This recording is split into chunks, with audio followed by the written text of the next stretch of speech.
I had an affair.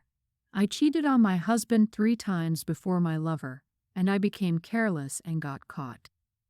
Thankfully, it wasn't my husband who caught us. It would have crushed him. Well, it did devastate him eventually, but at least he didn't have to see it firsthand. No, we were exposed by a coworker who envied our success and took the opportunity to bring us down. I wasn't seeking this downfall, but my therapist helped me understand that nothing just happens. Every day, you make choices that shape your life, and those choices have consequences. She taught me that people make choices, whether they realize it or not. That's how I ended up having my affair. I wish I could say I was drunk or on drugs, but the first time, I had only 3 glasses of wine the whole evening. He was very attractive, and we had been flirting lightly for almost a year. We worked on the same team and often collaborated on projects. We even joked about being work spouses to our actual partners when we were all together, and everyone laughed. My husband laughed and said, "Great, as the official work husband, I'm shifting the cost of her shoe obsession to you." His wife added with a laugh, "Yes, and I'm shifting the training to you for putting the toilet seat down. We expect regular progress reports." We all laughed and hugged before leaving the party. On the way home, my husband mentioned how much he liked them and suggested we include them in our social circle. They had just moved to our area and were eager to make friends, and we spent many pleasant evenings with them and our other friends, who accepted them without hesitation. I won't bore you with physical details, like how big my breasts were or how well endowed he was. What does it matter? We were young, fit, reasonably attractive, and let it stay that way. And I'm not going to talk about the sex at all. My husband was the oldest at 30, while the rest of us were in our early 20s. I had a good job, which I got right out of college and worked my way up. I was promoted several times over the years, and the company's owner, an old man of 70, often told me I was the daughter he wished he had. I became a team leader, which required overnight stays about every 2 months. I hated it, but my husband said it was no big deal. I would leave on Thursday mornings, spend the afternoon and next morning in meetings, and usually be home by 4. When I got home, we made love like we hadn't seen each other in weeks. But when it became routine, it subsided. It wasn't that we were bored with each other. We were young and enjoyed making love an average of 3 or 4 times a week. Sometimes, if we were really busy, it would come down to once a week. But as soon as we had the chance, we would make up for it. We dated for 8 months and lived together for almost a year before getting married. We were married for 3.5 years. The affair started after a particularly intense round of meetings, and we were both pumped up. We had dinner together and shared a bottle of wine. Oddly enough, the main topic was how much we missed our spouses and the future activities we had planned together as couples. A comment was made and agreed upon that, in our current state, sex with our spouses was the preferred means of release. I remember this being said, but I can't recall who said it, me or him. Then we moved on to light flirting, hints, and light touching. He joked that as work spouses, we had to make up for the absence of our actual spouses. Admittedly, he was handsome and always found the right words, which made him invaluable to my team. He and I kept gaining more and more momentum, but eventually went to our rooms alone. I was thinking about him, lying in bed, and touching myself, using him as fantasy fuel, when there was a knock at the door. I threw on my robe and opened the door to find him standing there with a bottle of wine and 2 glasses. We had barely finished the first glass before we were all over each other. Soon, we were lying on my bed, having frantic fun. Neither of us lasted long, but we lay there, caressing and cuddling until it was time for round 2. He left me at 3 a.m. in the morning. I collapsed back into bed and fell asleep like a rock. I woke up at 7, feeling like I was suffocating, literally suffocating.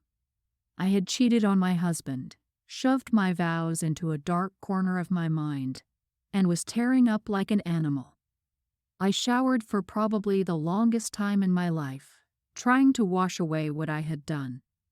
He was subdued too, barely meeting my gaze during our morning meetings. We were extremely ineffective that day.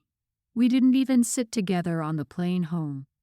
We danced around each other for 2 weeks before he walked into my office and closed the door. We talked for 45 minutes. He apologized for hitting on me, and I apologized for accepting his offer. We agreed it would be a one-time thing, and we would take that secret to the grave. It went on for 6 months. We put the past behind us, I thought. For about a month, I felt as low as I possibly could until my husband asked me point blank what was bothering me. After nearly fainting, I came to my senses and told him it was work-related, technically not a lie. But I had solved the problem, and it was a thing of the past. He frowned and then almost broke my heart. "I'll call X and tell him to keep an eye on you. After all, if it was his wife and I could, I'd do the same." 6 months later, Christmas came, and we were stuck in a northern town for 2 days due to one of the worst snowstorms in history. My husband and I talked several times a day, and he told me to let my work husband entertain me. He told me that he and Mrs. X were going to the theater together for a play I had been looking forward to all year. He realized I was upset. "If it bothers you, we're not going. I'll give the tickets to her. Maybe her sister will go." I recovered enough to tell him it was okay, but he had to give me a big surprise next Christmas. He agreed and said he was already working on it. X and I got to talking, and he complained about how much his wife liked my husband. She always said, "Look how attentive he is. It must be nice to be treated like a queen." Did I tell you about the delicate necklace he bought her just because he saw it and thought how it suited her? I unconsciously rubbed the necklace, smiling at the joy it gave me. It was a complete surprise, not a birthday, not Christmas, just because. A sensual neck like yours deserves this. It will emphasize the smoothness and perfection of your skin. He wasn't perfect. He had minor imperfections that annoyed me to no end. Then I saw other couples in our group, how the women envied me, and the men either admired him or were disgusted because he set the bar so high. Then I would just smile and squeeze his hand tighter. We ended up getting drunk and partying for 2 days. We were still going at it when my hotel room called to say the airport was open, and we could go home. We showered together, got on the plane together, and vowed that while we enjoyed ourselves immensely, it would never happen again. 4 months later, we were caught. I know you want to know about the sex. It was sex between 2 young, healthy adults. Yeah, it was good. Was it worth it? No, without going into detail, the consequences were enormous. My boss called us both in separately. When he saw me, he almost cried. "I can't tell you how disappointed I am in you. You were the best of the best. I always admired your marriage. I thought it was very similar to mine when my wife and I first started our journey together. Do you still have a husband?" I nodded, not trying to hide my tears. Yes, I was still married, even though I hadn't seen my husband in 2 weeks. Good. He is a wonderful man. I hope in his heart he forgives you. I have to protect my business, and I can't be lenient. You are still employed, but your days as a team leader are over. You will never travel representing this company again, nor will you represent it publicly. Do you understand? I nodded, grateful that I still had a job, but I knew my days at his company were numbered. My star would never rise higher than it did now, somewhere halfway there. I'd have to dust off my resume and hope he'd give me a reasonable recommendation. Things didn't go so well for X. He quietly walked away in exchange for a reasonable recommendation. I was sure it was carefully written. Mr. X has excellent communication skills, works well with others. However, I knew that if any of my boss's friends thought about hiring him, the quiet words would pass muster, and old boyish connections would come into play. I truly believed that if we talked, we would both apologize for ruining each other's lives, but we didn't. Our bosses and spouses made sure of that. My husband, from whom I never once heard him raise his voice, told X unequivocally that when he finally found him, he would wish he had killed him because from then on, his life would be miserable and painful. X believed him and left for parts unknown as soon as his divorce was finalized, leaving behind a devastated wife and a 5-year-old son. I think it took her years to come to her senses. It was 8 years before she remarried to an older man who cared for her and her son. He asked his son what kind of car he would like for his 16th birthday, and broke down when the boy told him that more than a car, he appreciated the use of his last name. So, with the stroke of a pen, X was cut out of his life forever, and his new father, despite his mother's objections, gave him a first-class sports car. After leaving, X never saw his son again, although his wife tried to find him to remind him that she had divorced him, not their son. I found my life suddenly divided into segments, eras if you will. There was my before the affair life and my after the affair life. I remember that before the affair life was full of light and happiness, and after the affair life was full of grayness and despair. Thankfully, the after the affair life didn't last as long as the before the affair. Then it was time to pick a side. Other couples in our usually tight circle had broken up, and those left didn't know how to feel about it. Who would we invite to barbecues, parties, and visits? Gone were the casual flirtations and hints, afraid it would bring back horrible memories for those who were still around. I was even glad when we sold the house and went our separate ways. I'm sure other couples breathed a sigh of relief, just not in front of us. The women in the circle were sympathetic to my distress, offering me support and making sure I didn't get too close to their husbands. I had already ruined one happy marriage, and it wasn't worth tempting fate. Things were even worse with X. The men were supportive of me, but also made sure he never came close to being intimate with their wives. Man and Mrs. X were much more supportive. After all, it wasn't their fault they were in the mess their lives had become. Then I had to move on to the telling my parents, friends, and family phase. Telling my parents, friends, and family. I disappointed both of them, but they forgave me. Even though my marriage didn't survive, I still sent his parents cards at Christmas and gifts for their birthdays. They always send cards back to me, and after a few years, his parents started inviting me to visit if I came to town. I never went, but I thanked them heartily for their kindness. The first casualty of the after the affair life era was our personal lives. We teased, made slow and languid love like animals, depending on our moods. It took 3 weeks before my husband moved out, and another 6 before we tried to get intimate. It was a complete disaster. We were both terrified, him of comparisons to X and the disadvantages, me of doing something wrong and triggering horrible memories. Months went by, and things got better, for the most part. We were trying to pleasure each other when I felt his body just shutting down. I understood it at first, but towards the end, I started to resent it. Couldn't he see how hard I was trying, how much I loved him? We went to counseling, and it helped. It helped us realize that it was over between us.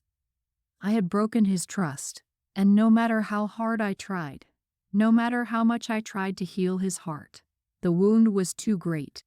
So, at the year and a half after the affair life, we were no more.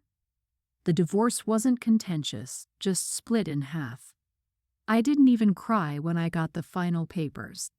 We saw each other from time to time because our town wasn't very big. We always greeted each other and were polite. But that was it. I remember my heart clenched in my 4th year at after the affair life when I looked out the window of a cafe downtown and saw him with a woman. She was smiling, sitting next to him, giving him intimate touches that every woman perceives as touches meant for a lover. I went home and cried my eyes out one last time. I scattered resumes all over town and received an offer from a firm 2 states away. It was a good step forward and exactly what I needed.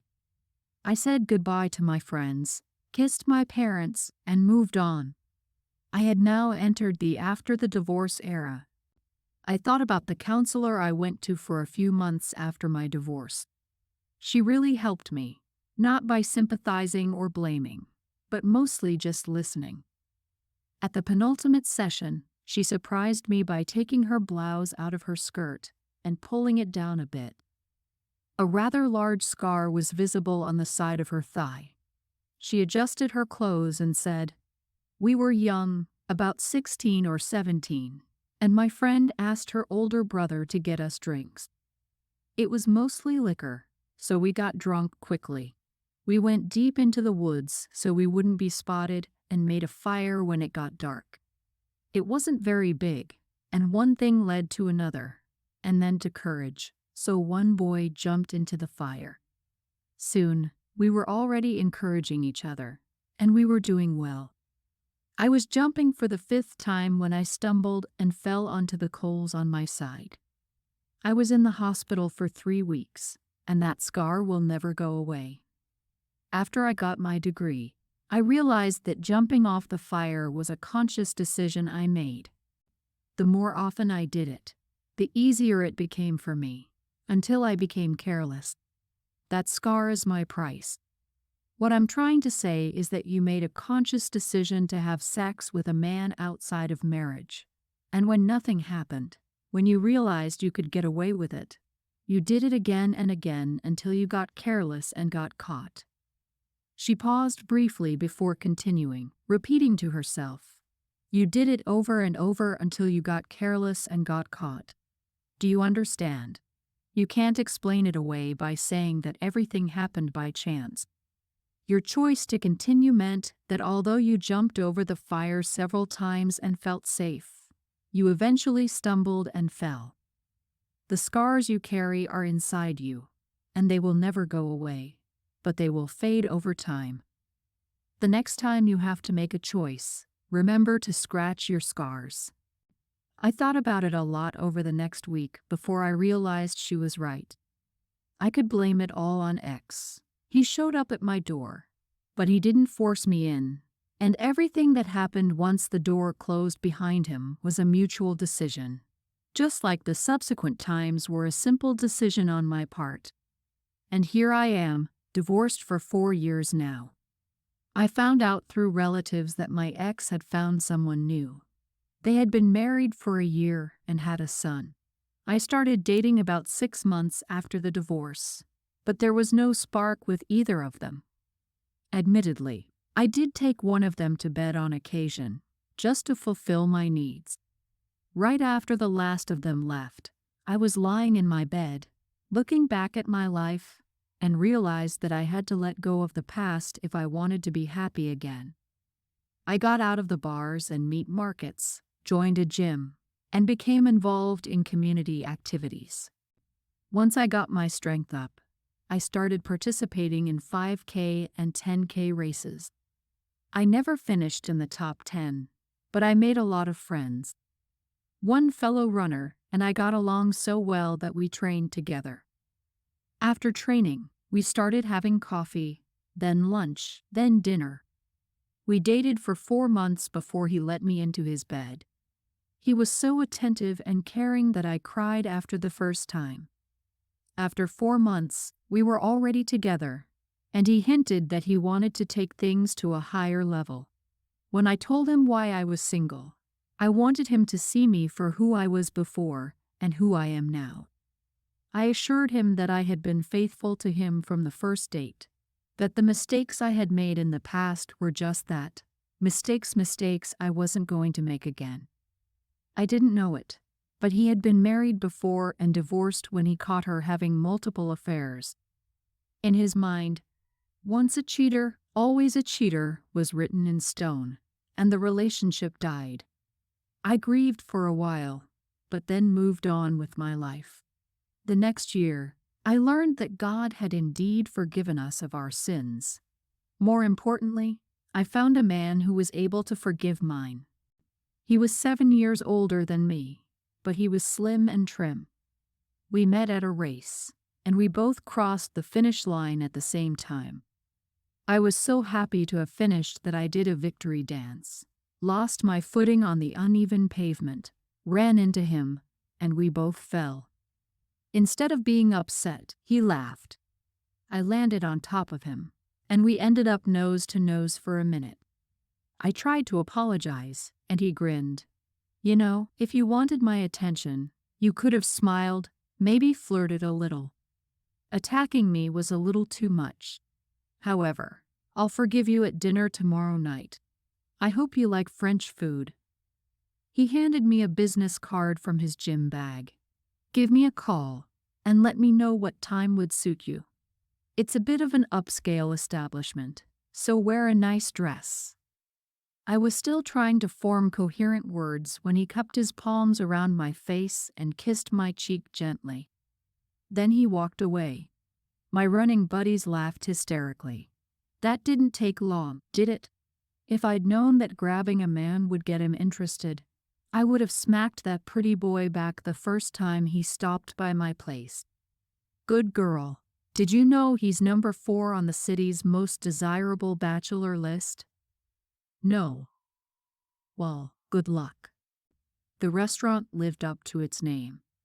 He was casually but strictly dressed, must have been in very expensive clothes, and his tie was pure silk. I was wearing my best dress, which I had purchased at a huge discount because the hem was torn. One of my hobbies was sewing, so I repaired the rip by cutting it out and raising the hemline a little more than an inch. I thought it emphasized my legs, and I must have been right judging by the way my date was looking at them. The date went well, as did all the subsequent ones that followed. Over the course of 8 months, he was trim, attractive, and I had lustful thoughts I hadn't experienced in years. It was more than just lust. It was growing into love. I hadn't felt this happy after making love since before the time before the affair. It broke my heart, but I was honest. He listened to me, handed me tissues, and stroked my shoulder while I cried. I tried to gauge his facial expression, and he seemed a little amused. I understand if you don't want to see me. I don't mind telling you that I've developed strong feelings for you, and that if you continue to date me and things go further, I'll sign any document, accept any prenup you offer, if it means being with you. He hugged me gently. I know all about your former marriage and affair. Yes, I investigated you, invaded your privacy. Understand, I was in love with you and couldn't understand why such a beautiful and desirable woman was still single. So you made a terrible mistake, but you seem to have accepted the responsibility and the price that comes with it, and that's very important to me. He stood up, walked to his home office, and returned with a small box and a large envelope. He held out the envelope first. Read this, if you don't mind. Opening the box, I reread the papers in the envelope twice before asking for a pen. I signed in all the places indicated and handed it back to him. I had just signed a contract that said I was on a 20-year probationary period, but if I met all the requirements, it would be canceled at the end of the term. There was only one clause in the contract. I must be a faithful and devoted wife. I dropped the box on the coffee table twice before I opened it and cried as I put the ring on my finger. That's how I entered the happily ever after era, happy to no end. I didn't deserve it, but I learned to live with it and made sure he knew I would never let him down. I recently returned home for a high school reunion and found myself in the company of my ex and his wife. The relationship was strained at first, but it had been 15 years. We ended up having a frank conversation. I apologized one last time. He accepted them and said he had forgiven me long ago because the anger and hurt were too much to carry around. I told him that it had taken me more than a few years to forgive myself, but I had finally done it. We spent the rest of the evening talking and showing pictures of our children. We had two, both girls, and they had 3 boys. That's the moral of the story. Sometimes good people do stupid things, even if they didn't mean it. Even if they don't get caught, it will haunt them for the rest of their lives. There will always be a voice in the back of their brain saying, "What if this is the day they find out?" I was arrogant because I truly believed in the depths of my lizard brain that if I got caught, my husband would forgive me. You can all see how well that worked out. I watch my girls like a hawk, and when they are old enough to understand, I will tell them about my past, and hopefully, they will have the maturity to learn from it and forgive me. I'll also tell them the story of the scars. That's it. My therapist was right. It feels good to get it out in the open. Thanks for reading, and if I've helped you make a decision that will stop you from creating a life-changing event, good. If not, well, that's up to you. If you decide to do it, think about how well you can bear the scars.